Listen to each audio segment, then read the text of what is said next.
종합 스포츠 분석 토킹 채널입니다. 10년 이상의 실전 경험과 노하우를 담아 데이터 기반 핵심 분석부터 최강 배팅 전략까지 아낌없이 공유해드립니다.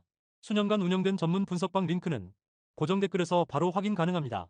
레아로비에도 BS 지로나. 이번 맞대결은 단순히 순위 차이가 아니라 구조적인 팀 스타일에서부터 차이가 뚜렷하게 드러나는 경기다. 오비에도는 최근 5경기 3무 2패로 승리가 없고 시즌 실점이 34골 수준까지 쌓이면서 수비 불안이 리그 최하위권 성적으로 그대로 이어지고 있다. 라인 간격이 쉽게 벌어지고 측면 수비가 무너진 뒤 페널티 박스 앞을 지키지 못하는 패턴이 반복되면서 한 번 경기 흐름이 기울기 시작하면 스스로 되돌릴 힘이 부족하다. 게다가 팀 전체가 내려앉는 시간이 길어지면서 알렉스는 전방에서 고립되고 차이라는 넓은 공간을 혼자 상대해야 하는 장면이 많아 공격 전개가 단순하고 끊기는 경우가 잦다.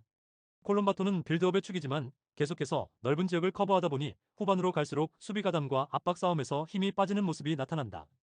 반면에 지로나는 볼이 있는 지역에 3, 4명을 배치해 수적 우위를 만든 뒤 짧은 패스와 원투 패스로 압박을 벗어나며 하프 스페이스를 공략하는 데 능하다.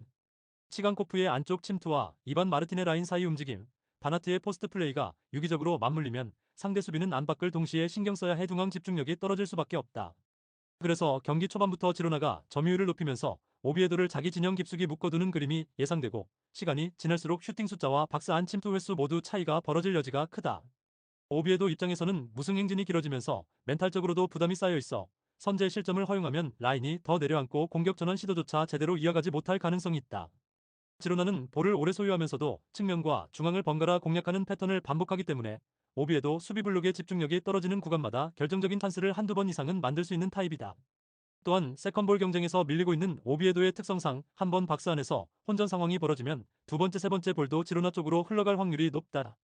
결과적으로 수비 조직이 흔들리는 하위권 팀과 패스 네트워크를 통해 경기를 지배하는 팀의 대결이라는 점을 고려하면 이 경기는 점유율과 완성도에서 앞선 쪽으로 무게가 쏠릴 수밖에 없다. 오비에도가 승점 1점이라도 챙기기 위해 라인을 내리고 버티는 선택을 할 수는 있겠지만 경기 전체를 90분 동안 안정적으로 통제하기에는 최근 흐름과 실점 패턴이 너무 불안하다. 지로나가 전반부터 볼을 소유하며 상대 체력을 갉아먹고 후반으로 갈수록 공간이 더 벌어지는 구간을 노려 추가골까지 노릴 수 있는 매치업이라 보는 쪽이 합리적이다. 토킹 추천 배팅 승무패 오비에도 패 강추 언더오버 오버 추천 피사 vs 사수올로. 이 경기는 조직력이 무너진 피사의 후방과 하프스페이스를 파고드는 사수올로의 공격 구조가 정면으로 부딪히는 한판이다. 피사는 이미 37실점을 허용하며 리그 19위까지 떨어진 상태라 수비 전술이 작동하지 않는 수준으로 팀 밸런스가 붕괴된 모습을 자주 노출해왔다. 라인을 내리면 박스 앞에만 인원이 몰려 공격 전개가 막히고 라인을 조금이라도 올리면 하프스페이스와 미드필드 뒤 공간이 한꺼번에 열리는 딜레마에 빠져있다. 특히 중앙 미드필더들의 수비 가담 속도가 느려 상대 미드필더가 전진 드리블을 시작하는 순간부터 반템포씩 뒤에서 따라가는 장면이 반복되고 있다. 그래서 하프스페이스 커버가 제대로 이루어지지 않고 세컨드 라인까지 쉽게 허물어지면서 박스 앞에서 수적 열세를 감수해야 하는 상황이 자연스럽게 만들어진다. 반면 사수올로는 마티치가 중원에서 탈압박에 성공하는 순간 파데라와 다른 공격수들이 동시에 앞으로 뛰어오르며 전방 숫자를 확 늘리는 공격 구조를 갖추고 있다. 파데라는 하프스페이스에서 드리블을 시도하며 수비수 한 명을 끌어내고 그 틈 사이로 피나몬티가 뒷공간으로 파고들거나 이선 미드필더들이 박스 부근까지 올라오는 패턴을 반복한다. 피사 입장에서는 이미 망가진 조직력을 감안하면 이런 상황에서 누군가 과감하게 라인을 끌어올려 압박을 갈 수도 없고 그렇다고 박스 안에만 웅크리고 버틸 여유도 없는 난처한 그림이다. 사수올로가 원터치 패스와 전진 드리블로 미드필드 라인을 한 번만 넘어가면 페널티 박스 앞에서 자연스럽게 수적 우위가 만들어지고 이 구간에서 연속 슈팅이 나오기 쉬운 구조다. 피사는 에비셔와 마이스터가 중앙을 메워보려 하겠지만 공을 뺏긴 뒤 세컨드 라인을 다시 세우는데 시간이 너무 오래 걸려 상대의 두 번째, 세 번째 파도 공격을 막기 어렵다. 그렇기 때문에 파데라가 하프스페이스에서 전진 드리블을 시작하는 순간 피사의 수비 조직은 또 한 번 흔들리며 페널티 박스 앞에서 수적 열세를 허용할 가능성이 크다. 피사의 팀 조직력적인 문제점이 한두 경기만에 해결될 수 있는 수준이 아니라는 점을 고려하면 이번 경기에서도 같은 패턴으로 실점 위기를 반복해서 맞이할 공산이 크다. 사수올로는 리드만 잡는다면 마티치를 중심으로 경기 속도를 조절하며 역습과 지공을 섞어가며 피사의 체력과 집중력을 조금씩 갉아먹는 방향으로 경기를 관리할 수 있다. 종합적으로 보면 이 경기는 피사가 새로운 변수를 던지기보다는 지금까지 보여준 불안한 수비와 느린 수비 가담이 그대로 드러날 경우 사수올로 공격진에게 유리한 무대가 될 가능성이 높다.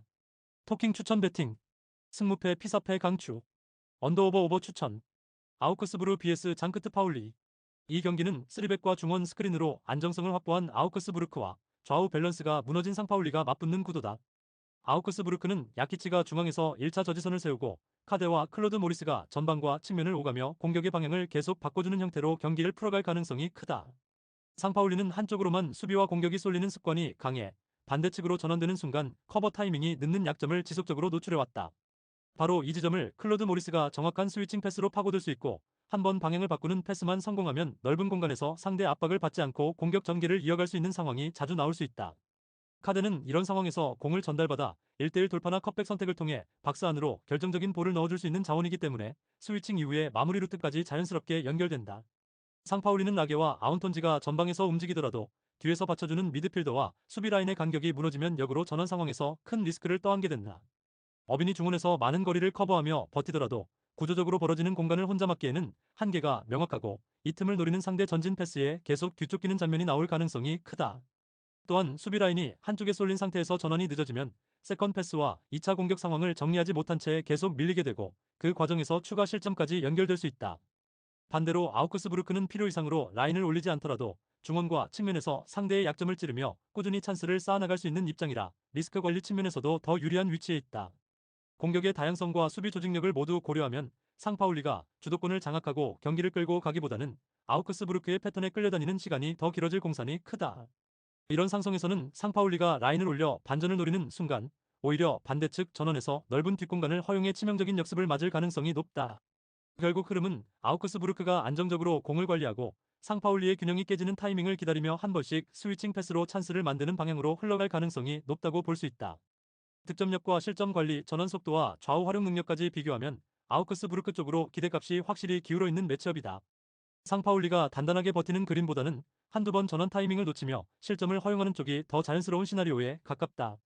따라서 이 경기는 아우크스부르크가 준비해온 전환 패턴과 공간 활용 능력을 전면에 내세워 승리를 노려볼 만한 타이밍으로 판단된다.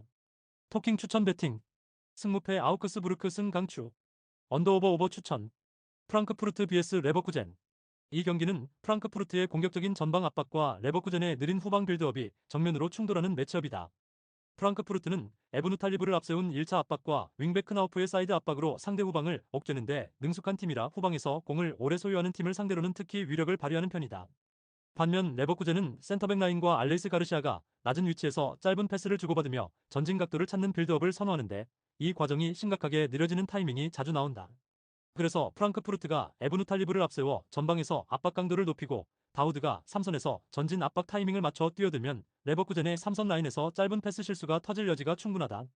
특히 에브누 탈리브가 압박 과정에서 공을 탈취해내는 장면이 한 번이라도 나오는 순간 상대 박스 근처에서 숫자를 맞춘 상태로 바로 마무리까지 연결할 수 있는 찬스가 만들어질 수 있다.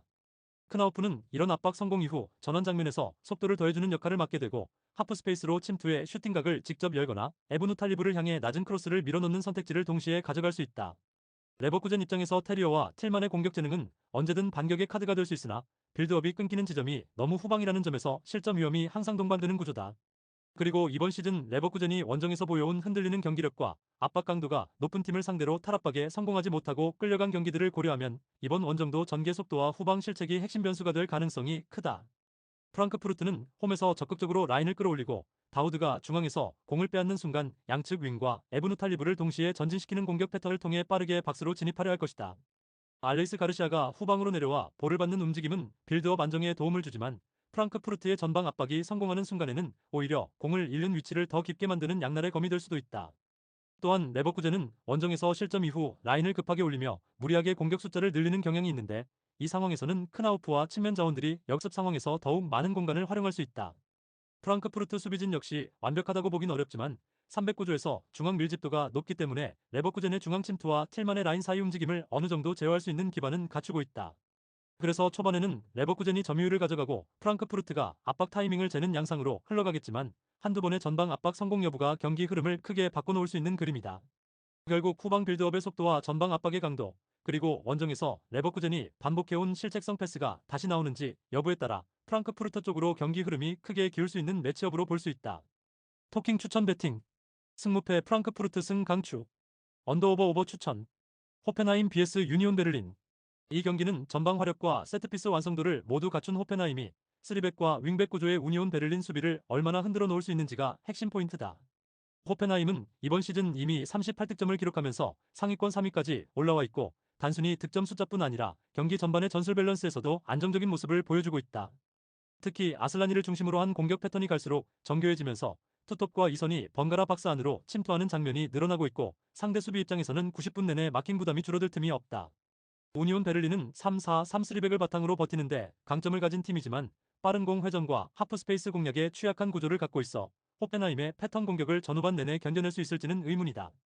호펜하임은 더블 볼란치와 이선이 번갈아 박스 앞에서 공을 잡으며 직선적인 전진 패스와 측면 전환을 섞어 쓰기 때문에 우니온의 수비 블록은 계속 좌우로 흔들릴 수밖에 없다.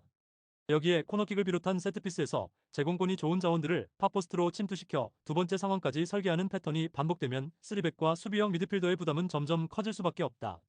호펜하임은 코너킥 찬스가 발생할 때마다 팝포스트 침투를 적극적으로 활용해왔고 오늘 경기에서도 이 세트피스 전략이 한두 번만 맞아떨어져도 경기 흐름을 자신들에게 유리하게 돌려놓을 수 있는 구조다.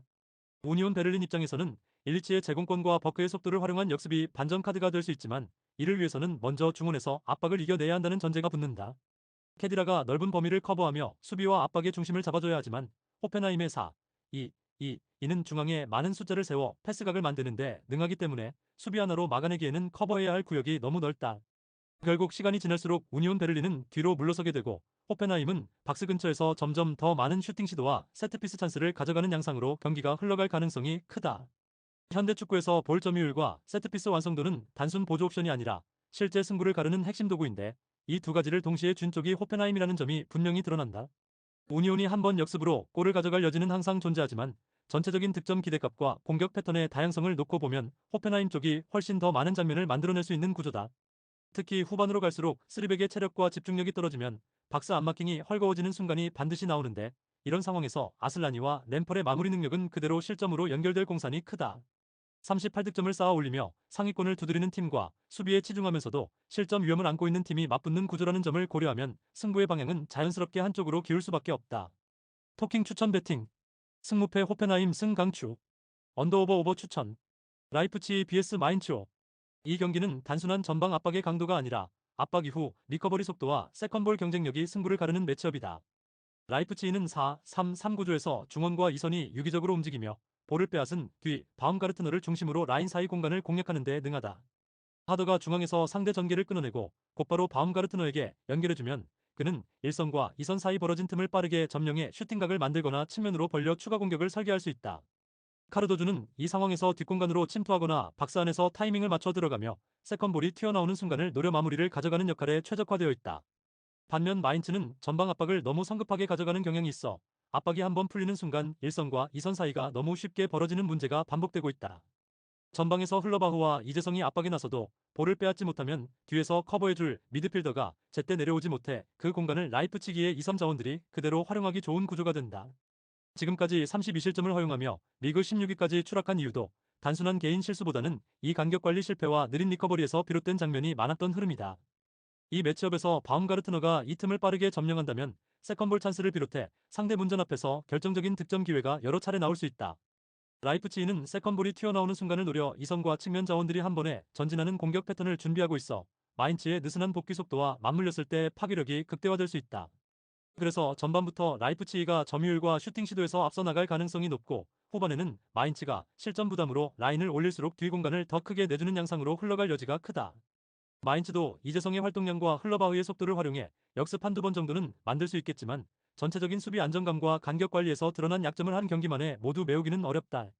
결국 압박 이후 리커버리 속도와 세컨볼 선점 능력, 그리고 이선에서 공간을 점령하는 능력까지 종합하면 라이프치히 쪽으로 승부의 무게가 자연스럽게 기울어지는 그림을 그려볼 수 있다. 토킹 추천 배팅 승무패 라이프치히 승강추 언더오버 오버 추천 브레멘 vs 엠글라트바흐 이 경기는 간격이 무너진 브레멘의 중원과 노이아우스를 앞세운 글라트바흐의 변칙 압박 3선 연쇄 침투가 정면으로 맞부딪히는 매치업이다.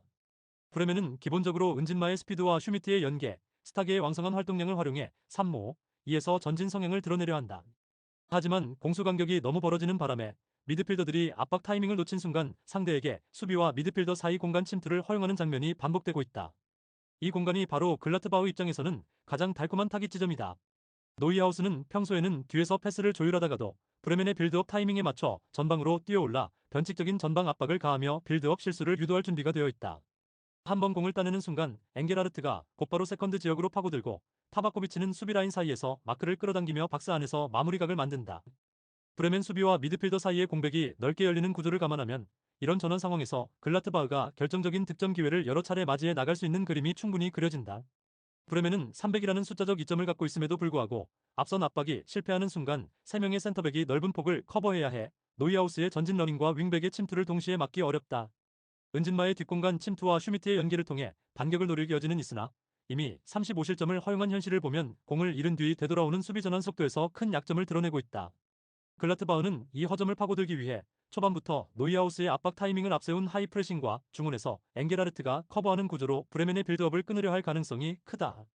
중앙과 하프 스페이스에서의 패스 인터셉트가 몇 번만 나오면 그때마다 타바코비치에게 빠르게 볼을 연결해 박스 안에서의 마무리를 노리는 전개가 반복될 수 있다. 후반으로 갈수록 브레멘의 간격 관리와 압박 강도는 더 떨어질 수밖에 없고 라인 간격이 무너지는 구간이 길어지면 글라트바흐의 전환 속도와 에너지가 더욱 뚜렷하게 드러날 것이다. 결국 이 매치는 브레멘이 공을 소유하는 시간보다 공을 잃은 뒤 뒷공간과 라인 사이 공간을 어떻게 막아내느냐가 핵심인데 현재까지 노출된 수비 지표를 보면 긍정적인 시나리오를 기대하기는 어렵다. 반대로 글라트바흐는 노이하우스의 변칙적인 전방 압박과 엥게라르트의 왕성한 활동량, 타바코비치의 박스 안 존재감을 바탕으로 전후반 90분 동안 꾸준히 득점 기회를 만들어갈 수 있는 구조를 갖추고 있다. 이런 전술적 상성과 전환 국면의 우위를 고려하면 전체적인 승부의 무게의 중심은 자연스럽게 글라트바흐 쪽으로 더 기울어져 있다고 보는 편이 합리적이다. 토킹 추천 배팅. 승무패 브레멘 패 강추. 언더오버 오버 추천. 브라이턴 HA vs 에버턴. 이번 경기는 펄스9 전술을 통해 중원을 장악하려는 쪽과 라인 간격을 좁게 유지하며 실점 억제에 초점을 두는 쪽의 맞대결이다. 브라이튼은 루터를 최전방에서 한 발 내려 쓰는 변칙적인 배치를 통해 미드필더 숫자 싸움에서 우위를 점하고 전방 빌드업의 유연성을 얻는 데 성공하고 있다. 루터가 내려와 공을 받아주면 미토마는 바깥에서 안쪽으로 파고들며 하프 스페이스를 노리고 고메즈는 그 사이 공간에서 패스 방향을 계속 바꿔주면서 상대 수비의 시선을 흔든다. 이 구조는 자연스럽게 2대1 원투 패스를 만들어내고 중앙과 측면을 번갈아 공략하면서 상대 수비 라인의 오프사이드 트랩을 타이밍 하나 차이로 무력화시키는 효과를 낳는다. 그래서 브라이튼은 볼을 오래 소유하는 것에 그치지 않고 박스 근처에서 반복적으로 찬스를 생산하는 패턴까지 갖추게 되었고 슈팅 볼륨과 유효 슈팅 수를 동시에 끌어올릴 수 있는 기반을 마련했다. 반면 에버튼은 라인을 내리고 블록을 좁혀 지키는 데는 익숙하지만 상대가 중앙에서 숫자를 늘려 압박과 패스를 병행하는 방식에는 약점을 드러낼 수밖에 없다. 이로 에그분함이 중앙에서 버텨주더라도 양측면 수비가 안쪽으로 좁히는 타이밍이 조금만 늦어지면 미토마와 이선 자원들의 침투에 공간을 허용하게 된다. 맥릴과 바리가 측면에서 역습을 노리더라도 기본적으로 볼 점유율을 내주는 시간이 길어질 가능성이 크기 때문에 수비 라인이 계속해서 압박을 견뎌야 하는 체력적인 부담이 쌓인다. 또한 에버튼의 공격 패턴이 크로스와 세트피스에 치우쳐 있다 보니 브라이튼 입장에서는 박스 안에서의 1차 경합과 세컨볼 경쟁만 안정적으로 처리해내면 큰 위기를 최소화할 수 있다. 브라이튼은 수비 전환 시 더블 볼란치와 이선이 빠르게 압박에 가담하면서 공을 잃은 후 짧은 시간 안에 다시 탈환하는 장면을 통해 경기 주도권을 유지하려 할 것이다. 이때 루터의 펄스9 움직임은 단순히 공격 시점에서만 의미가 있는 것이 아니라 압박 시작 지점을 조정하고 상대 수비수를 끌어내 중원에서의 수적 우위를 만드는 장치로도 작용한다. 결국 브라이튼이 원하는 그림은 높은 점유율 속에서 상대를 자기 진영에 묶어두고 이선과 측면의 침투를 반복해 박스 주변에서 계속되는 찬스 싸움으로 승부를 가져가는 것이다. 에버튼이 선제골을 넣는다면 세트피스나 역습 한 방에서 나올 가능성이 있지만 전체적인 볼 점유와 찬스 생성 빈도 측면에서는 브라이튼이 확실히 더 많은 기회를 잡을 수 있는 매치업이다. 그래서 경기 전반적인 그림은 브라이튼이 점유율을 높이고 상대를 흔들어 놓는 흐름 속에서 에버튼이 버티기를 얼마나 오래 유지하느냐의 싸움으로 흘러갈 공산이 크다. 브라이튼이 최근 도입한 펄스9 전술이 실전에서 완전히 안착되고 있다는 점까지 고려하면 이 경기는 전술적 선택과 중원 숫자 싸움에서 앞서는 쪽이 승부를 가져갈 가능성이 높은 경기다. 토킹 추천 배팅. 승무패 브라이튼 승 강추. 언더오버 오버 추천. 리즈 U vs 아스날 FC. 이 경기는 3백을 기반으로 한 리즈의 수비 안정 시도와 측면 공간을 적극 활용하는 아스날의 파상 공세가 정면으로 부딪히는 매치업이다. 리즈 유나이티드는 칼버트 루인의 제공권을 활용해 롱볼과 크로스를 섞어가며 간헐적인 찬스를 만들 수 있지만 빌드업과 전개 과정에서 압박을 견디는 능력이 충분하지는 않다. 에론슨과 슈타흐가 중원에서 강하게 부딪혀준다고 해도 아스날의 유동적인 미드필더 라인과 측면 로테이션을 완전히 따라붙기에는 활동량과 조직적인 커버가 동시에 요구된다. 반면 아스날은 양쪽 풀백의 오버래핑 타이밍과 사카의 인버티드 움직임을 활용해 리즈의 3백을 한쪽으로 끌어당기고 반대편으로 전환하는 킬 패스로 경기 내내 수비를 시험할 수 있는 팀이다. 웨데고르가 하프 스페이스에서 전진 패스를 공급하고 요케레스가 수비 라인을 뒤로 물러서게 만들면 리즈의 3백 앞뒤 간격은 점점 벌어지고 슈타우 혼자 그 공간을 커버해야 하는 구도가 형성된다. 때문에 시간이 지날수록 리즈의 윙백 라인이 깊게 말려 들어가면서 박스 주변에서 숫자를 맞추기에도 벅찬 상황이 반복될 가능성이 크다. 여기에 아스날이 현재 리그 1위이자 경기당 1.82득점을 기록 중인 공격력을 유지하고 있다는 점을 고려하면 리즈가 홈에서 버티더라도 실점 부담이 점점 쌓일 수밖에 없는 구조다. 그럼에도 리즈 입장에서는 세트피스와 칼버트 루인의 공중볼에서 한 번쯤은 반격 기회를 노려볼 수 있겠지만 전체적인 흐름을 뒤집을 만큼의 공격 볼륨을 가져가기에는 한계가 있어 보인다. 종합하면 전개 속도와 측면 활용, 박스 앞 마무리의 완성도에서 아스날이 확실히 앞서는 경기이고 리즈는 3백과 단일 수비형 미드필더 조합이 어느 순간 균열을 드러낼 위험을 안고 들어가는 승부라고 할 수 있다. 토킹 추천 배팅 승무패 리즈 유나이티드 패 강추 언더오버 오버 강추 울버햄프턴 vs 본머스 이 경기는 수비 조직이 완전히 흔들린 최하위권과 하프스페이스 활용 능력이 좋은 중위권 팀이 맞붙는 구도다. 울버햄튼은 경기당 평균 1.86실점을 허용할 정도로 수비가 붕괴된 수준이며 단순한 일시적 부진이 아니라 구조적인 문제에 가깝다는 점이 더 뼈아프다. 3백 앞 미드필더 라인이 공을 따라 끌려나가는 순간 박스 앞 공간과 측면 하프 스페이스가 동시에 열리면서 상대에게 결정적인 슈팅 찬스를 내주는 장면이 반복되고 있다. 황희찬과 아로코다레가 전방에서 위협적인 장면을 만들 수 있는 자원이긴 하지만 그 위협을 상쇄하고도 남을 만큼 뒤에서 실점 위험을 계속 안고 가는 형국이다. 게다가 이런 수비 조직력을 단기간에 드라마틱하게 개선하기는 어려운 상황이라 이번 경기 역시 여러 차례 위험한 장면을 허용할 가능성이 높아 보인다. 반면 본머스는 리그 13위권에 자리하며 전체적인 전개 완성도와 박스 근처에서의 선택이 어느 정도 안정된 팀이다. 크루피가 하프스페이스로 절묘하게 침투해 들어가며 공을 받는 순간 세메뇨와 에바니 우송이 주변에서 동시에 움직여 수비 라인을 흔들 수 있는 구조를 갖추고 있다. 울버햄튼의 페널티 박스 안쪽과 박스 앞 공간이 뻥뻥 뚫리는 현재 상황을 감안하면 크루피의 움직임 하나에 수비가 순식간에 무너질 여지가 크다. 또한 본머스의 더블 볼란치는 단순히 수비 보호에만 머무르지 않고 탈압박 이후 빠른 전진 패스로 공격으로 전환하는 역할까지 수행하기 때문에 울버햄튼의 느슨한 압박을 공략하기에 적합하다. 울버햄튼 입장에서는 수비 불안을 의식해 라인을 내리면 전방 압박이 풀리고 라인을 올리면 뒷공간과 하프 스페이스가 노출되는 딜레마에 빠질 수밖에 없다. 그래서 전술적으로나 심리적으로나 안정된 쪽은 본머스이며 오히려 본머스 선수들 입장에서는 상대 수비의 불안 덕분에 비교적 수월하게 경기를 풀어나갈 수 있는 환경이 조성될 가능성이 높다. 교체 카드 역시 본머스 쪽이 더 여유가 있어 후반으로 갈수록 전환 속도와 하프 스페이스 침투 빈도는 더 자주 나타날 수 있다. 결국 이 매치는 울버햄튼의 흔들리는 수비 조직과 본머스의 효율적인 하프 스페이스 활용 두 가지 요소의 대비가 결과를 좌우할 것으로 보인다. 지금 흐름과 구조만 놓고 보면 수비에서 구멍이 많은 쪽보다 침투와 마무리가 정돈된 쪽으로 승부가 기울 가능성이 훨씬 크다. 토킹 추천 배팅 승무패 울버햄튼 패 강추 언더오버 오버 추천 오사수나 vs 비아레알 이번 매치는 기본적으로 체력과 일정 부담에서 이미 한쪽 저울이 기운 상황에서 시작된다. 오사수나는 홈에서 항상 일정 수준 이상의 압박 강도와 경합 강도를 유지하는 팀이고 부디미르를 중심에 둔 전방 구조는 세컨볼 싸움에서 강하게 버티는 힘을 제공한다. 루벤 가르시아의 킥 능력과 아이마르 오로즈의 창의적인 움직임은 특히 상대 박스 근처에서 세트피스와 연계 플레이를 결합해 다양한 득점 패턴을 만들어낼 수 있는 기반이 된다. 오사수나는 이 경기에서도 전방과 중원에서 강하게 부딪힌 뒤 상대가 라인을 내리거나 템포를 떨어뜨릴 수밖에 없는 구간에서 코너킥 프리킥을 통해 승부수를 던질 가능성이 크다. 반면 비아레알은 레버쿠젠과의 챔피언스리그를 치른 이후 충분한 휴식 없이 리그 원정을 치러야 하기 때문에 초반부터 과감하게 라인을 끌어올리기보다는 무리하지 않는 운영을 선택할 공산이 크다. 그래서 전반에는 8회5의 패싱으로 간헐적인 찬스를 만들 수 있더라도 전체적인 스프린트 횟수와 압박 강도는 평소보다 떨어질 가능성이 높다. 그렇게 되면 오사수나는 중원에서 수비 블록을 단단히 세운 뒤 탈압박 이후 측면이나 하프 스페이스로 빠르게 전개의 상대 수비를 넓혀놓고 크로스와 컵백으로 계속 박스 안을 두드리는 그림을 가져갈 수 있다.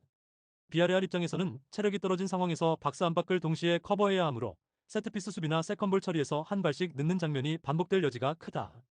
또한 후반 60분 이후에는 교체 카드가 들어와도 팀 전체가 압박축을 맞추지 못하고 라인만 뒤로 물러나는 상황이 나올 수 있는데 이렇게 되면 오사수나의 크로스와 세트피스에 점점 더 노출되는 전개가 된다. 오사수나는 이런 상대의 피로 누적을 활용해 후반으로 갈수록 더 많은 세트피스와 크로스 상황을 만들어내며 두세 번의 결정적인 찬스 중 하나를 골로 연결할 수 있는 환경을 스스로 만들 수 있다. 비아레알은 개개인의 기술과 경험으로 순간적인 장면을 만들어낼 수 있는 팀이지만 강행군 속에서 90분 내내 높은 집중력을 유지하기에는 부담이 크다는 점이 이번 경기의 가장 큰 리스크다. 특히 박스 안에서의 마킹 전환이나 세컨볼 대처가 느려지는 순간이 나올 경우 오사수나의 강점인 세트피스 패턴과 부디미르의 제공권이 결정적인 차이를 만들어낼 수 있다. 결국 전체적인 방향성은 오사수나가 홈에서 체력 우위와 세트피스 완성도를 앞세워 점점 경기 흐름을 가져오고 비아레알은 버티는데 에너지를 더 많이 소모하는 구도가 만들어질 가능성이 높다. 이런 요소들을 종합하면 이번 라운드는 오사수나가 승점 3점을 노려볼 만한 타이밍에 더 가깝다고 해석하는 쪽이 합리적이다. 토킹 추천 배팅. 승무패 오사수나 승강추. 언더오버 언더 추천. 에이지 알크마르 vs 네이메헌. 이 경기는 알크마르의 전방 압박과 네이메헌의 불안한 후방 빌드업이 정면으로 부딪히는 구도다. 알크마르는 페럿을 중심으로 전방에서부터 압박 트리거를 잡고 파타티와 미난스가 하프 스페이스까지 올라와 패스 라인을 차단하는 구조를 가져가기 때문에 네이메온 수비진이 여유있게 시야를 확보하고 빌드업하기가 쉽지 않다.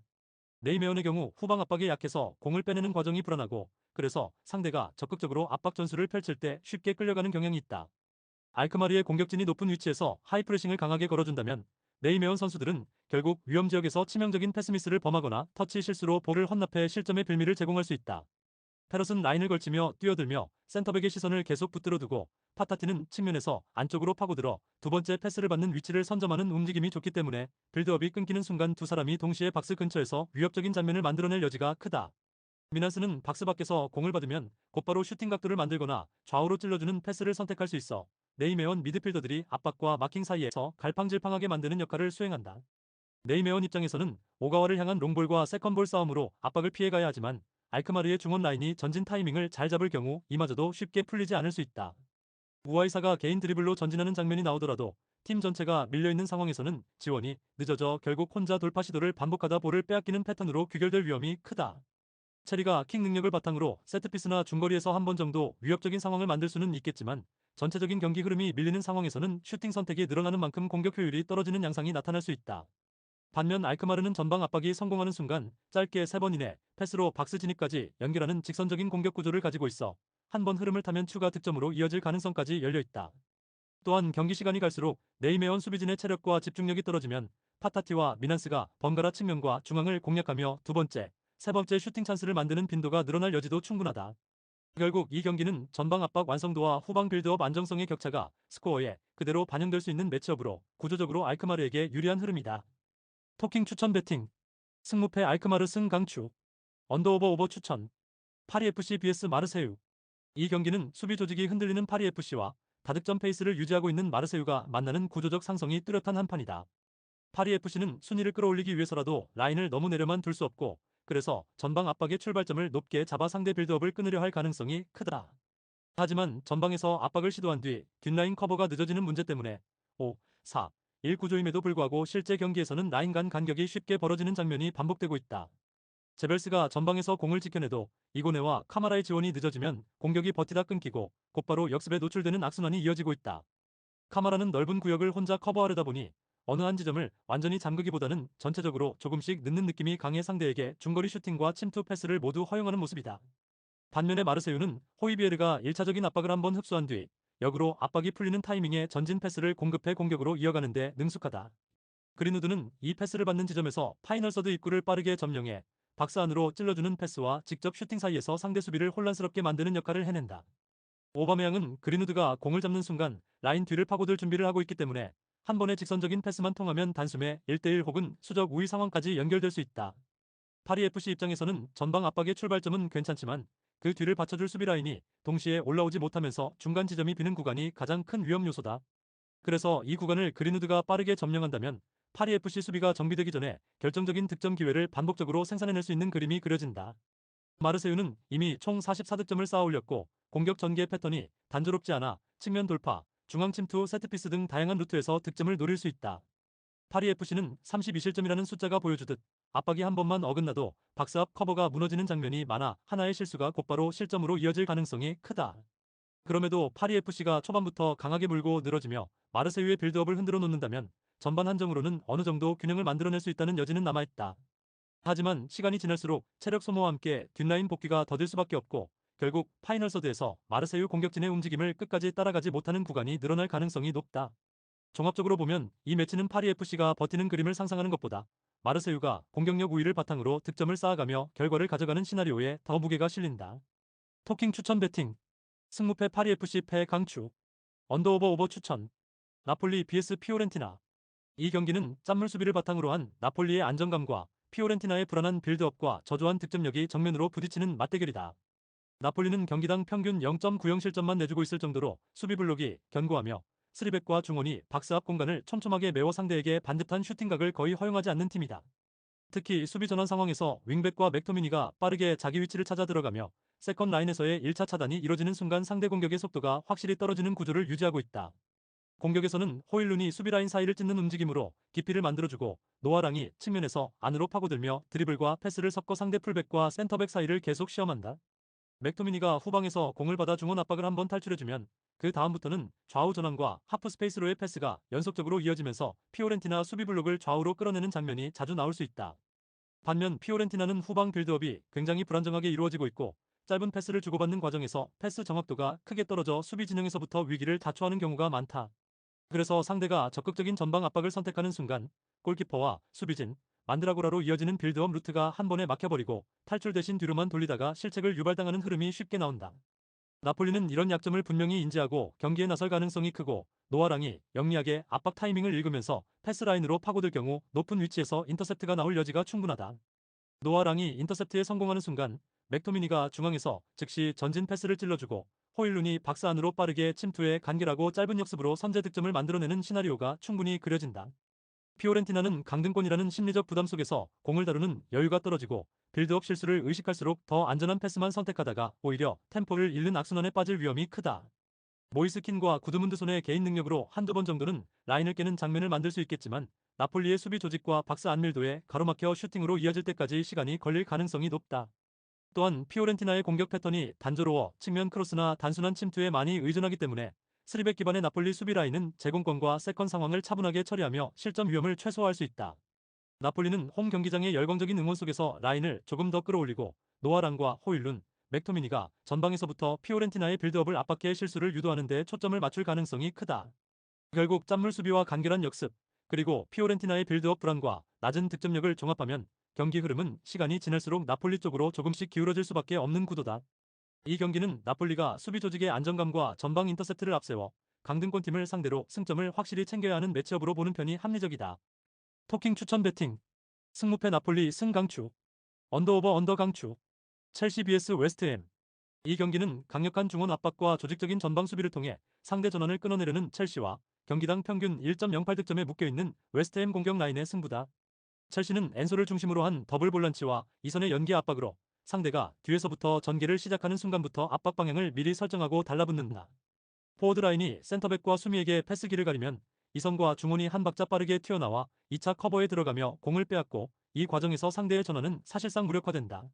공격 전개에서는 델라비 채널을 파고들며 수비를 끌고 다니고 파머가 하프 스페이스에서 공을 잡아 슈팅과 패스를 동시에 위협하니 박스 근처에서 수적 우위를 만드는 장면이 자연스럽게 이어진다. 웨스트햄은 파케타의 창의적인 패스와 보연의 인사이드 침투를 활용해 한 번에 라인을 깨뜨리는 장면을 노릴 수 있지만 전반적인 공격 지표가 보여주듯 득점 생산력이 높지 않다. 특히 강한 중원 압박 앞에서 빌드업이 막히기 시작하면 파케타가 공을 만지는 지점 자체가 점점 뒤로 내려오게 되고 보엔과 카스텔리아노스에게 질 높은 패스가 전달되는 횟수도 자연스럽게 줄어든다. 그래서 웨스트햄은 공격적으로 라인을 끌어올릴수록 오히려 첼시의 역습에 뒷공간을 내주는 장면이 많이 나올 수 있는 구조다.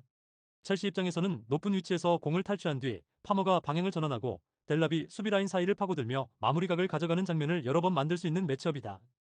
웨스트햄이 수비적으로 내려앉아 버티더라도 중원 압박을 견디지 못한 채 계속해서 후방으로 공을 빼다 실수 유발 상황을 맞이할 위험이 크다.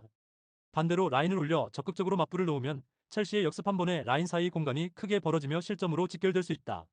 결국 강한 중원 압박과 단단한 수비 조직, 그리고 역습 전환 능력을 동시에 갖춘 첼시가 경기 흐름을 주도할 가능성이 높고 득점 효율 면에서도 웨스트햄보다 우위에 설 수 있는 구도다. 토킹 추천 배팅. 승무패 첼시 승 강추. 언더오버 오버 추천. 레반테 vs AT 마드리드. 이 경기는 강등권 수비 불안 팀과 전방 압박과 침투 패턴이 정리된 상위권 팀의 맞대결이라는 점에서 기본 구조부터 차이가 크다. 레반테는 시즌 내내 중원에서의 이선 압박이 느슨했고 하프라인 근처에서 상대 미드필더에게 전진 패스각을 너무 쉽게 내주면서 수비와 중원 사이 공간이 크게 벌어지는 장면을 반복해왔다. 33, 34실점 수준의 기록은 수비 라인이 얼마나 자주 무너졌는지를 보여주는 지표이고 실제로 실점 이후에는 팀 전체가 더 아래로 주저앉으며 추가 실점에 대한 불안이 크게 드러나고 있다. 강등권 19위라는 현실은 선수단 멘탈에도 직접적인 부담으로 작용하고 있고 실점 장면이 이어질수록 몸이 더 굳어지며 과감한 전진 압박이나 전환 플레이가 줄어드는 패턴이 보인다. 반면 에이티 마드리드는 줄리아노 시메오네의 전방 압박과 훌리안 알바레즈의 박스 침투, 바리오스의 전진 패스를 통해 하프 스페이스와 박스 앞 공간을 적극적으로 공략할 수 있는 구조를 가진 팀이다. 레반테의 이선 압박이 지금까지 보여준 수준이라면 바리오스가 하프라인 근처에서 여유있게 공을 잡고 알바레즈 줄리아노 방향으로 직선적인 패스를 공급하는 장면이 여러 번 나올 가능성이 크다. 이렇게 되면 레반테 수비 입장에서는 박스 앞에서 수적 밀림이 발생하고 한 번 볼을 걷어낸 뒤 이어지는 두 번째 상황에서도 라인 정리가 되지 않은 상태로 다시 위기를 맞는 악순환이 반복될 수 있다. 또한 측면에서 풀백 복귀 타이밍이 늦어지는 구조라 에이티 마드리드의 측면 자원들이 크로스와 컷백을 번갈아 시도하기 수월한 환경이 만들어진다. 심리적인 면에서 레반테는 실점이 이어질수록 더 깊이 내려앉는 반면 에이티 마드리드는 선제골 이후 수비 블록을 정돈하면서 역습으로 추가골을 노리는 운영에 익숙하기 때문에 흐름이 한 번 넘어가면 다시 되돌리기 쉽지 않은 매치업이다. 그래서 경기 초반부터 레반테가 과감히 라인을 끌어올리기보다는 실점에 대한 두려움 때문에 다소 소극적인 블록을 형성할 가능성이 높고, 이 경우 빌드업 주도권은 자연스럽게 에이티 마드리드 쪽으로 이동하게 된다. 그럼에도 레반테가 세트피스나 장거리 슈팅으로 한두 번의 위협은 만들 수 있겠지만 90분 전체를 놓고 보면 수비 조직력과 압박 강도, 멘탈 안정감에서 격차가 분명하다. 시간이 지날수록 체력 집중력 저하가 나타나면 에이티 마드리드의 전방 침투와 크로스 빈도는 더 올라가고 박스 안에서의 슈팅 수는 꾸준히 쌓일 여지가 크다. 결국 이 경기는 불안정한 수비와 심리적 부담을 안고 있는 레반테보다 전술적 상성과 전방 압박에서 앞서는 에이티 마드리드 쪽이 경기 흐름과 스코어 모두를 주도할 가능성이 높아 보이는 구도다. 토킹 추천 배팅. 승무패 레반테 패 강추. 언더오버 오버 추천. 함부르크 vs 바이에른 뮌헨. 이 경기는 측면 뒷공간을 반복적으로 내주는 팀과 그 틈을 집요하게 파고드는 팀이 만나는 상성구도라는 점에서 애초에 실점 가능성이 높은 환경에서 시작한다고 봐야 한다.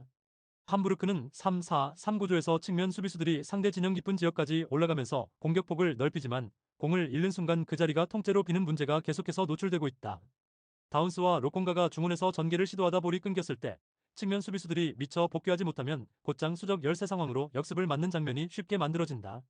바이에른 뮌헨 입장에서는 이 타이밍을 올리세가 잡아채는 순간 오른쪽에서 안쪽으로 파고드는 드리블과 컷백, 반대편으로 보내는 크로스까지 다양한 선택지로 박스 안을 두드릴 수 있다. 케인은 중간 지점까지 내려와 공을 받아주고 측면으로 열어준 뒤 다시 박스로 침투해 마무리하는 패턴을 선호하기 때문에 함부르크 수비가 라인을 올려놓은 상태에서 공을 잃는 순간마다 큰 위협이 발생할 수 있다. 고레츠카의 박스 침투까지 겹치면 세컨볼 경쟁에서도 뒷줄에서 뛰어드는 인원이 한 명 더 늘어나는 셈이라 박스 안에서의 매칭이 무너지는 상황이 자주 나올 가능성이 크다. 함부르크도 비에이라를 중심으로 전방으로 찔러주는 패스를 통해 나름의 공격 기회를 만들겠지만 라인을 높게 쓰는 구조에서 역습을 반복해서 허용하는 순간 스코어가 빠르게 벌어질 위험을 떠안게 된다. 전력 차이가 워낙 크게 나는 매치업이다 보니 바이에른 쪽 승리 방향으로 흐를 가능성은 높지만 이미 시장에서 전력 차이가 충분히 반영된 상황이라 단순 승리 배당으로 접근하는 것은 매력이 떨어진다. 반면 함부르크의 구조적 약점과 바이에른의 화력, 그리고 양팀 모두 전진 성향이 강한 전술을 사용하는 점을 감안하면 스코어가 활짝 열릴 가능성에 주목하는 편이 훨씬 현실적인 선택이라고 볼 수 있다. 특히 측면 뒷공간에서 한두 번 결정적인 장면이 나온 뒤에는 함부르크가 무너진 간격을 수습하기 전에 추가 득점이 이어지며 경기 양상이 다득점 방향으로 확장될 여지가 크다. 그래서 이 경기는 누가 이기느냐보다 얼마나 많이 들어가느냐에 초점을 맞추는 쪽이 더 합리적이며, 바이에른 승리 흐름을 전제로 하면서도 언어버 쪽을 주력으로 설정하는 접근이 타당해 보인다. 토킹 추천 배팅. 승무패 함부르크 패 추천. 언더오버 오버 강추. FC 즈볼레 vs SC 텔스타. 이 경기는 세컨볼을 먼저 잡는 팀이 후반 승부를 가져갈 가능성이 크다. 즈볼레는 코스톤스를 축으로 한 전방 연계와 쇼어타이어의 사이드 돌파, 브루메스터의 중원 패싱이 맞물리며 상대 박스 근처까지 공을 끌고 들어가는 능력이 탄탄하다.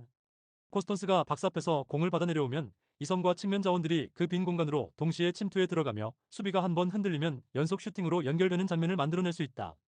쇼어타이어는 측면에서 출발해 안쪽으로 파고들며 대각선 침투 또는 컷백을 선택할 수 있기 때문에 텔스타의 측면 수비와 센터백 사이 간격이 벌어지는 순간을 노리기에 적합한 자원이다.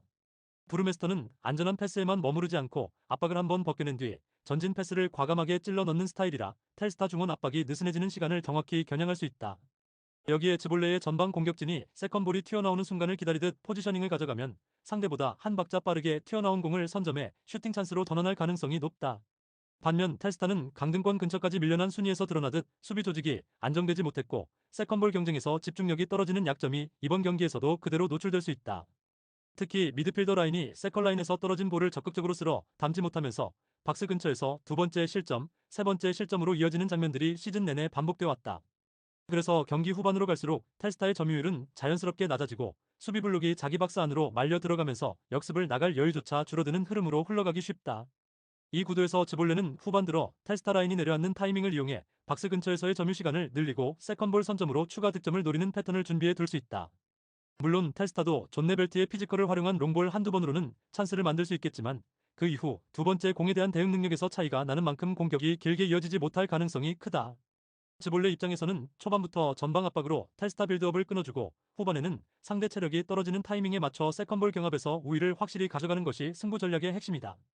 득점 양상 역시 츠볼레가 전반과 후반에 나눠서 골을 넣을 가능성이 열려있어 단일 득점으로 끝나는 폐쇄적인 경기를 기대하기보다는 어느 정도 골이 오갈 수 있는 양상에 무게가 실린다. 텔스타가 실점 이후 라인을 올리고 맞불을 놓기에는 수비 조직이 불안한 편이라 오히려 라인이 올라갔다가 다시 뒤 공간을 내주는 장면에서 추가 실점을 허용할 위험이 존재한다. 종합하면 전술 구조와 세컨볼 경쟁력, 후반 체력 분배까지 모두 감안했을 때 츠볼레 쪽으로 승부의 저울이 기울어 있는 매치업이라고 보는 편이 합리적이다. 토킹 추천 배팅 승무패 츠볼레 승강추 언더오버 오버 추천 FC 로리앙 vs FC 낭트 이 경기는 짠물 수비와 날카로운 역습을 갖춘 로리앙 그리고 경기당 0.94득점에 머무는 답답한 공격력을 가진 낭트가 맞붙는 흐름이다. 로리앙은 3-4-3 구조를 바탕으로 중원에서 라인 간격을 유지하면서 볼을 따내는 순간 파지스와 수마노를 향해 곧장 전진 패스를 연결하는 역습 패턴이 잘 정돈되어 있다. 수마노의 박스 안 움직임과 파지스의 안쪽 침투가 동시에 이루어지면 낭트의 500도 하프 스페이스와 중앙을 동시에 케어하기 어려운 상황이 반복될 가능성이 크다. 카디우는 수비 상황에서는 삼선 앞에서 수비진을 보호하고 공격 전개 시에는 빌드업에 숫자를 더해 안정적으로 첫 패스를 공급해주기 때문에 로리앙의 짠물 수비와 역습 전환을 이어주는 연결고리 역할을 수행한다. 낭트는 공격의 중심이 엘 아라비 쪽으로 쏠려 있고 그 외 옵션의 완성도가 떨어지다 보니 상대 수비가 엘 아라비만 집중적으로 견제해도 전체 공격이 무거워지는 양상이 자주 나타난다. 게다가 경기당 평균 0.94득점이라는 수치는 전술적으로나 심리적으로나 득점에 대한 자신감이 떨어져 있다는 신호로 볼 수 있어 촘촘하게 블록을 쌓는 팀을 상대로는 더 큰 한계를 드러낼 수 있다. 그렇기 때문에 경기당 평균 1.57실점을 기록하면서도 박스 안에서의 몸을 던지는 수비와 라인 간격 유지가 좋은 로리앙의 수비 조직을 낭트의 부진한 공격력으로 제대로 뚫어내기는 쉽지 않아 보인다.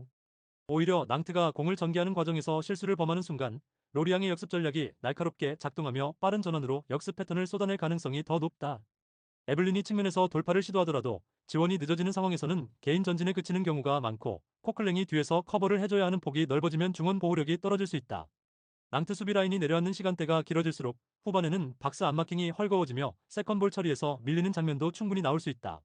로리앙은 이러한 흐름을 노리고 수마노와 파지스를 중심으로 역습 한두 번을 정확히 꽂아 넣으면서 경기의 주도권을 가져가려 할 것이고 선제 득점을 만들어낸다면 이후에는 블록을 더 낮게 두고 역습 위주로 경기 운영을 가져갈 가능성이 크다.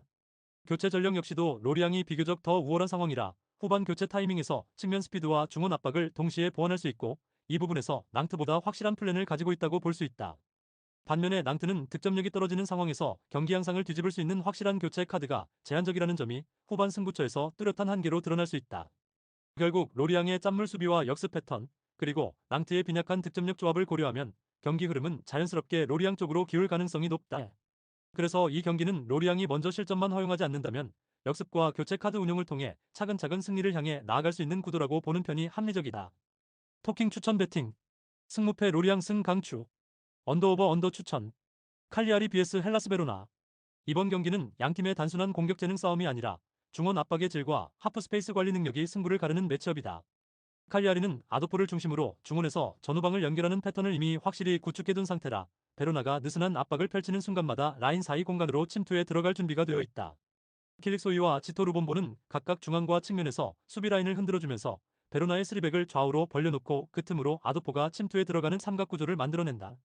베로나는 전진 압박 의지 자체는 있으나 공을 빼앗지 못했을 때 라인을 다시 정렬하는 속도가 느려 3선과 2선 사이 공간을 손쉽게 허용하는 약점이 반복되고 있다. 그래서 칼리아리가 후방에서 한 번 탈압박에 성공하면 아도포에게 볼이 도달하는 순간 베로나의 수비형 미드필더는 너무 넓은 구역을 혼자 막아야 하고 이 타이밍에 킬릭소이와 루본보가 동시에 침투하면 수비 라인이 정리되기 전에 슈팅 기회가 난다. 베로나의 실점 수치와 순위를 감안하면 한 번 실점을 허용한 뒤에도 조직적으로 라인을 끌어올려 다시 주도권을 가져오는 그림을 기대하기는 쉽지 않다. 오히려 실점 이후에는 자신감 하락과 분위기 침체로 인해 수비 간격이 더 벌어지고 미드필더들의 압박 강도마저 떨어지면서 하프 스페이스가 더 넓게 열릴 가능성이 크다. 칼리아리는 이러한 흐름을 알고 있다는 듯이 라인 사이에서의 패스 교환과 박스 앞 짧은 패턴 플레이를 꾸준히 준비해왔고 특히 세컨볼 경합에서 우위를 가져가며 상대 진영에서 공격을 이어가는 데 능한 편이다. 베로나는 지오바네의 개인 능력을 통해 역습 한두 번 정도는 만들어낼 수 있겠지만 전체적인 조직력과 커버 범위를 감안했을 때 안정적으로 경기 내용을 관리하기에는 구조적인 리스크가 너무 크다.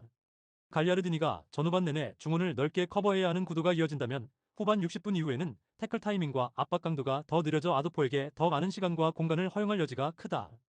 이 구간에서 칼리아리는 교체 자원을 투입해 전방 압박과 침투 속도를 유지하면서 베로나의 체력 저하와 심리적 흔들림을 정면으로 파고들 가능성이 높다. 결국 베로나의 헐거운 중원 압박과 하프 스페이스 관리 실패, 그리고 누적된 실점으로 인한 자신감 하락까지 모두 겹치면서 칼리아리가 홈에서 공격 전개와 마무리 모두에서 우위를 점할 시나리오가 더 자연스럽게 그려진다. 종합하면 이 경기는 칼리아리가 아도포의 침투와 전진 패스를 축으로 삼아 베로나의 최종 수비 라인을 무너뜨릴 수 있는 매치업으로 보는 편이 보다 합리적인 선택이다. 토킹 추천 배팅. 승무패 칼리아리 승 강추. 언더오버 오버 추천. 리버풀 vs 뉴캐슬. 이 경기는 구조적으로 리버풀이 점유와 압박에서 주도권을 쥔 상태에서 뉴캐슬이 전방과 측면의 에너지로 버텨내는 구도가 그려진다.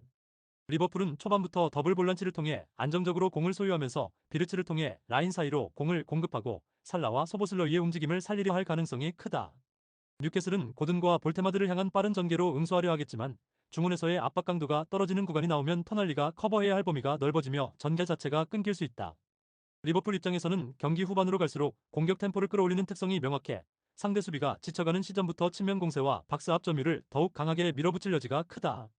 특히 오른쪽에서 모하메드 살라가 반복적으로 1대1 돌파와 컷백을 시도하며 수비 라인을 뒤로 물러나게 만들면 뉴캐슬 수비는 박스 안을 좁게 지키느라 하프 스페이스를 비워두는 선택을 할 수밖에 없다. 이 타이밍에 세컨드 라인에서 소보슬러이가 하프 스페이스로 침투해 들어간다면 박스 안으로의 컷백과 낮은 크로스를 통한 결정적인 마무리 장면이 한 번이 아니라 여러 차례 연출될 가능성이 높다. 뉴캐슬이 라인을 올려 반격을 노리려 할 경우 리버풀의 역압박과 빠른 되찾기 이후 곧바로 살라비르츠 소보슬러이를 거치는 전진 패턴이 살아나면서 오히려 공간을 더 크게 내주는 역효과가 날 위험도 있다. 리버풀은 세트피스에서도 코너킥과 프리킥 루트를 다양하게 준비해두고 있어 오픈 플레이에서 뉴캐슬이 어느 정도 버텨내더라도 세트피스 상황에서 결정적인 득점 찬스를 여러 번 만들어낼 수 있는 팀이다. 코너킥에서는 근거리 원거리 런닝 패턴과 스크린을 섞어 사용하며 두 번째 상황에서의 슈팅 각도를 만들어내는 설계가 잘 갖춰져 있어 단 한 번의 기회만으로도 스코어를 여는 장면을 충분히 기대할 수 있다. 프리킥 상황에서도 직접 슈팅과 간접 세트 플레이를 모두 노릴 수 있는 키커를 보유하고 있어 뉴캐슬 수비가 파울로 위기를 끊는 선택을 할수록 박스 근처에 또 다른 위기를 초대하는 그림이 된다. 뉴캐슬은 고든의 한 방과 볼테마드의 제공권을 활용해 역습과 크로스로 맞서겠지만 경기 후반으로 갈수록 간격과 체력에서 밀리면 박스 앞 수비 집중도를 90분 내내 유지하기 어려울 수 있다. 때문에 이 경기는 전반에는 뉴캐슬의 저항이 어느 정도 작동하더라도 후반으로 갈수록 리버풀이 측면 공세와 하프 스페이스 침투 세트피스를 모두 동원해 박스 안을 점점 더 강하게 두드리는 흐름이 그려진다. 결국 모하메드 살라의 후반 돌파와 컷백, 소보슬러이의 하프 스페이스 침투, 비르치의 라인 사이 조율이 겹치는 시간대에 리버풀이 스코어를 만들어낼 가능성이 높다. 객관적인 전력과 전술 구조, 세트피스 경쟁력까지 모두를 감안하면 이 경기는 리버풀이 경기 후반에 스코어를 열고 관리하는 쪽으로 기울 가능성이 큰 매치업이다. 토킹 추천 배팅. 승무패 리버풀 승 강추. 언더오버 오버 강추. 엘체 vs 바르셀로나. 이 매치는 구조적으로도 개별 선수의 기량 측면에서도 격차가 분명한 대결이다. 엘체는 수비형 미드필더가 지나치게 깊게 내려서는 순간 2선과 3선 사이에 넓은 공간이 생기면서 중원 압박이 사실상 붕괴되는 문제를 안고 있다. 이 구간을 바르셀로나의 단위 올모가 정확하게 파고들 수 있는 유형이라는 점이 핵심이다. 올모가 라인 사이에서 공을 받으면 전진 드리블로 수비를 끌어낸 뒤 야말과 토레스에게 측면 하프 스페이스 침투를 동시에 열어주는 장면이 자연스럽게 연결될 가능성이 높다. 엘체 입장에서는 이 간격을 메우기 위해 이선 미드필더들이 뒤로 쏠리다 보면 역으로 전방에서의 압박 시도와 빠른 전환이 힘들어지고 점유 시간마저 상대에게 내줄 수밖에 없다. 바르셀로나는 점유를 통해 상대를 자기 박스 근처로 몰아넣은 뒤 올모의 전진 패스와 야말의 1대1 돌파, 토레스의 침투까지 연쇄적으로 이어지는 공격 패턴을 반복할 수 있는 환경을 갖는다. 엘체가 라인 간격을 좁히겠다고 지나치게 수비적으로만 접근하면 공을 탈취해도 위로 뿌려줄 옵션이 부족해 금세 다시 공을 빼앗기고 버티는 시간만 길어지는 전개가 될 수 있다. 반면 바르셀로나는 상대 중원이 끊어지는 지점을 노려 박스 앞에서 수적 우위를 만들며 세컨볼 슈팅 찬스를 계속해서 생산해낼 여지가 크다. 결국 단이 올모가 라인 사이에서 전진 드리블을 시도하는 순간마다 페널티 박스 앞에서 결정적인 장면이 한두 번이 아니라 여러 차례 나올 수 있는 매치업이다. 객관적인 전력 차이가 워낙 크게 벌어져 있어 바르셀로나의 승리 자체는 시나리오 상 자연스럽게 그려지는 그림이다. 다만 이런 유형의 경기에서는 바르셀로나 승리 배당 자체가 투자 관점에서 메리트가 많이 떨어질 수 있다는 점도 함께 고려해야 한다. 그래서 단순 승패보다는 바르셀로나 공격이 열어갈 스코어 쪽, 즉 언더오버를 중심으로 접근하는 전략이 더 합리적인 선택이 될 수 있다. 엘체가 버티기에 성공하더라도 라인 간격 문제는 쉽게 해결되지 않는 구조라 한번 열리기 시작하면 실점이 연속해서 이어질 가능성도 열려있다. 반대로 바르셀로나가 일찍 선제골을 만들면 엘체는 라인을 올릴 수밖에 없고 그 순간 다시 하프스페이스와 측면 뒷공간이 동시에 열리는 전개로 이어질 수 있다. 전술 구조와 전력 차이를 함께 놓고 보면 이 경기는 바르셀로나 공격 자원들이 하프스페이스를 지배하면서 스코어를 만들어낼 흐름에 가깝다. 토킹 추천 배팅. 승무패 엘체패 추천. 언더오버 오버 강추. 스파르타 vs 흐로닝원. 이 경기는 표면적으로는 중위권 팀들의 맞대결처럼 보일 수 있지만 안을 들여다보면 중앙 미드필더 숫자 싸움에서 이미 방향이 어느 정도 정해진 매치업이다. 스파르타 로테르담은 4-2-3-1 구조를 통해 중앙에 3명의 미드필더를 배치하고 있고 이 숫자 우위를 바탕으로 빌드업과 압박 전환의 출발점을 모두 중앙에 두고 있다. 반면 흐로닝어는 4-4-2 두 줄 수비를 기본으로 하고 있어 중앙에는 2명만 서 있는 형태가 된다. 이 차이 때문에 스파르타 로테르담이 중앙에서 패스 경로를 여러 개 확보하고 반 베르원과 반 크루이가 하프 스페이스와 측면 사이를 교차해 움직이면서 수비 블록을 좌우로 흔들 수 있는 그림이 그려진다. 볼을 오래 소유하고 있는 팀이 슈팅 기회를 더 많이 창출할 수 있다는 단순한 공식을 기준으로 보면 이번 경기에서는 스파르타 로테르담 쪽이 그 조건을 충족시키기 쉬운 구조다. 리우리첸이 전방에서 등지는 플레이로 시간을 벌어주고 이선 자원들이 박스 앞뒤를 오가며 컵백과 세컨 라인 슈팅을 노리는 패턴이 반복된다면 슈팅 볼륨은 자연스럽게 한쪽으로 기울 가능성이 크다. 현대 축구 무대에서 볼 점유율 장악 능력이 왜 필수적으로 필요한지, 그리고 어떠한 형태로 점유율을 장악해 나가는지를 스파르타 로테르담이 실제 경기 내용으로 보여줄 수 있는 타이밍이기도 하다. 크로닝어는 윌름손의 마무리 능력과 타하의 한 번에 라인을 넘기는 패스나 중거리 슈팅을 통해 반격을 준비하겠지만 중앙에서 수적 열세를 안고 전환 국면을 버티는 데에는 한계가 있을 수밖에 없다. 중앙 숫자 싸움에서 밀리면 레싱크가 커버해야 할 공간이 넓어지고 한 번 끊기면 라인을 다시 올리는데 시간이 걸리면서 수비 블록이 박스 근처에 고정되는 시간이 길어진다. 그렇게 되면 스파르타 로테르담이 점유율 우위와 진영 우위를 동시에 가져가며 상대를 깊숙이 몰아넣고 크로스컵백 세트피스로 슈팅 찬스를 누적시키는 방향으로 경기가 흘러갈 가능성이 높다. 결국 이 경기는 중앙 미드필더 숫자, 우위볼 점유율, 장악 슈팅 기회 다수 확보라는 구조가 그대로 적용될 수 있는 상황이고 그 구도는 스파르타 로테르담에게 유리하게 작용한다. 토킹 추천 배팅. 승무패 스파르타 로테르담 승 강추. 언더오버 오버 추천. AS 모나코 vs 스타드렌. 이번 경기는 순수한 전술 아이디어의 싸움이라기보다는 체력과 회복 격차가 전술 구현력을 어떻게 갈라놓는지 확인하는 한판에 가깝다. AS 모나코는 챔피언스리그에서 유벤투스를 상대로 강도 높은 경기를 치른 직후라 선수 개개인의 능력 자체는 뛰어나지만 압박과 전환을 반복해야 하는 4-3-3 구조를 끝까지 유지하기에는 부담이 크다. 비에레트가 전방에서 압박 출발점을 찍고 아클리오체와 골로빈이 이선에서 연속적인 침투와 압박 참여를 해줘야 하지만 체력이 떨어지는 순간 이 움직임들은 자연스럽게 줄어들 수밖에 없다. 그렇게 되면 전방 압박이 느슨해지고 상대 센터백과 수미가 보다 여유있게 빌드업을 전개하면서 중원에서 수적 우위를 만들 수 있는 상황이 늘어난다. 반면 스타드레는 3-5-2 구조로 중원에서 숫자를 채워놓은 상태에서 엠볼로를 타깃으로 한 직선 패스와 무사 알타마리의 측면 돌파를 동시에 활용해 전진할 수 있는 옵션을 가지고 있다. 메를랑이 중원에서 세컨볼을 정리해주고 필요할 때는 수비라인 바로 앞까지 내려와 커버 범위를 넓혀주기 때문에 두 번째 공을 기준으로 공격과 수비 전환을 정리하는 능력도 나쁘지 않다. 휴식이 충분한 스타드렌 선수들은 전방 압박과 미드존 압박을 병행하며 상대 빌드업을 끊어낼 수 있고 공을 따내는 즉시 측면과 하프 스페이스를 향해 한 번에 찔러넣는 직선적인 전개를 시도할 여유가 있다. 그래서 시간이 지날수록 AS 모나코는 전진 압박과 라인 유지 사이에서 고민할 수밖에 없고 결국 라인을 한두 칸씩 내리며 버티는 쪽으로 기울어질 가능성이 높다. 이때 스타드렌은 중원과 측면에서 우위를 바탕으로 두 번째 공을 먼저 차지하고 엠볼로를 중심으로 박스 안점유 시간을 늘리면서 슈팅 기회를 반복적으로 만들어갈 수 있다. 특히 후반으로 갈수록 체력 격차는 더 벌어질 것이고 AS 모나코의 풀백과 미드필더 라인이 동시에 내려앉는 순간 알타마리의 개인기가 살아나며 페널티 박스 근처에서 수적 우위를 만드는 장면이 나올 수 있다. 체력적인 여유가 있는 팀은 실점 후에도 라인을 올려 다시 압박을 시도할 여지가 있지만 강행군 소개팀은 한 번 실점하고 난 뒤 라인을 올리기가 더 어려워지는 만큼 실점 이후의 대응에서도 스타드 렌 쪽이 훨씬 유리하다. 결국 이 매치는 스쿼드 퀄리티보다도 회복 상태와 활동량 격차가 전술 구현을 얼마나 가르는지에 초점을 맞춰야 하고 그런 관점에서 봤을 때 스타드 렌이 승부를 설계할 수 있는 여지가 훨씬 넓은 한판이다. AS 모나코가 초반에 선제골을 넣는다면 다른 양상이 펼쳐질 수 있지만 시간이 길어질수록 체력 부담과 공간 노출은 점점 더 커질 수밖에 없다는 점도 무시하기 어렵다. 종합하면 체력적인 우위와 중원 숫자, 우세, 전환 상황에서의 날카로움까지 감안했을 때 이번 매치는 스타드 렌 쪽으로 무게가 쏠리는 구도라고 보는 편이 합리적이다. 토킹 추천 배팅. 승무패 AS 모나코 패 강추. 언더오버 오버 추천. 구독, 좋아요, 알림 설정. 토킹 가족방에서 더 많은 혜택을 만나보세요.